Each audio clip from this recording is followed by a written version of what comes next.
சத்குரு, நம்ம நாட்டு இளைஞர்கள் மேலே ஒரு கம்ப்ளைண்ட் இருக்கு. எல்லாரும் பிரச்சனைகள் பற்றி பேசுறதுல எக்ஸ்பர்ட்டாக இருக்காங்கன்னு. துரதிருஷ்டவசமாக இதுதான் நடக்குது. ட்ரெயினை நிறுத்தினா, ரோடை பிளாக் பண்ணால், தண்ணி விடலைன்னா, கரண்ட்டை கட் பண்ணால் நீங்கள் ஒரு பெருந்தலைவர். யாரெல்லாம் நாட்டை நகர விடாமல் பண்ணுறாங்களோ அவங்கள ஒரு தலைவனாகவே மதிக்காதீங்க. நாட்டோட ஒவ்வொரு குடிமகனுக்கும் இது புரியணும்.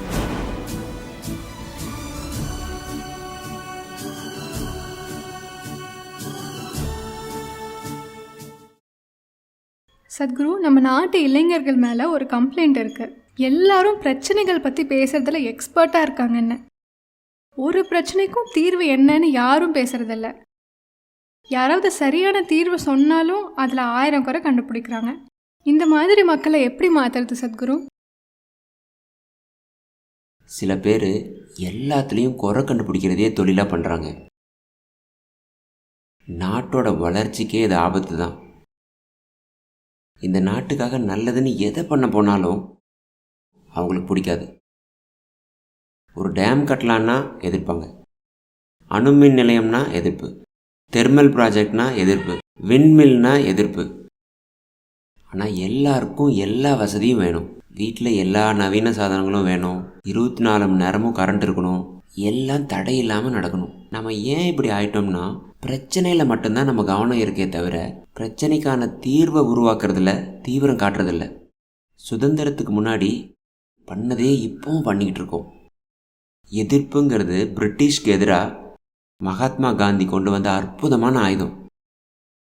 அவங்கள கொலை பண்ணாமல், யாரையும் ஷூட் பண்ணாமல், பாம் வைக்காமல் அவங்களோட எல்லா செயல்பாட்டையும் தடுத்தார். பந்த், ஹர்த்தால், சத்தியாகிரகம் மூலமாக அதை பண்ணார். அந்த நேரத்தில் அது அற்புதமான ஐடியாவாக இருந்தது. ஏன்னா நம்மளை அடிமைப்படுத்தியிருந்தாங்க. ஆனால் இப்போவும் அதையே பண்ணாதான் லீடர்னு நினச்சிக்கிறாங்க. உங்களுக்கு மட்டும் இந்த ரகசியத்தை சொல்கிறேன். நீங்கள் ஒரு பெரிய அரசியல் தலைவன் ஆகணும்னா ரொம்ப ஈஸி. இப்போது ரோடு போட தேவையில்லை, டேம் கட்ட வேண்டாம், எந்த நல்லதும் பண்ண வேண்டாம். சும்மா உங்கள் ரசிகர்கள் 100 பேரை கூட்டிகிட்டு போய் ஹைவேவை பிளாக் பண்ணி எங்கள் நகரை விடாமல் படுத்தி எடுங்க. நீங்கள் உடனே தலைவன் ஆகிடுவீங்க.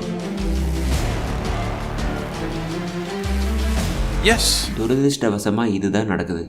ட்ரெயினை நிறுத்தினா, ரோடை பிளாக் பண்ணால், தண்ணி விடலைன்னா, கரண்ட்டை கட் பண்ணால் நீங்கள் ஒரு பெருந்தலைவர். உருப்படியாக மக்களுக்கு ஏதாவது பண்ணால் உங்களை கண்டுக்க மாட்டாங்க. நாட்டை முன்னோக்கி நகர்த்துறதும் நகர விடாமல் நிறுத்துறதும் எதிரெதிரான புத்திசாலித்தனம். மகாத்மா காந்தி நாட்டை நகர விடாமல் ஸ்டாப் பண்ணதில் குரு.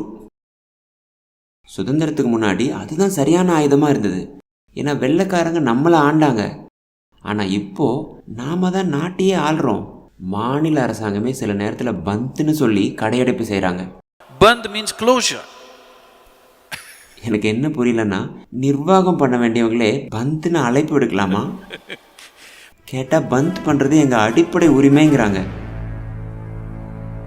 எதையாவது நிப்பாட்டினா தான் எல்லாரும் உங்களை கவனிப்பாங்களா? இது முதல்ல மாறணும். யாரெல்லாம் நாட்டை நகர விடாமல் பண்ணுறாங்களோ அவங்கள ஒரு தலைவனாகவே மதிக்காதீங்க. நாட்டோட ஒவ்வொரு குடிமகனுக்கும் இது புரியணும். Whoever stops something in this nation should never ever be our leader. யாரெல்லாம் நாட்டை முன்னோக்கி எடுத்துகிட்டு போகிறாங்களோ அவங்க தான் நமக்கான தலைவன்.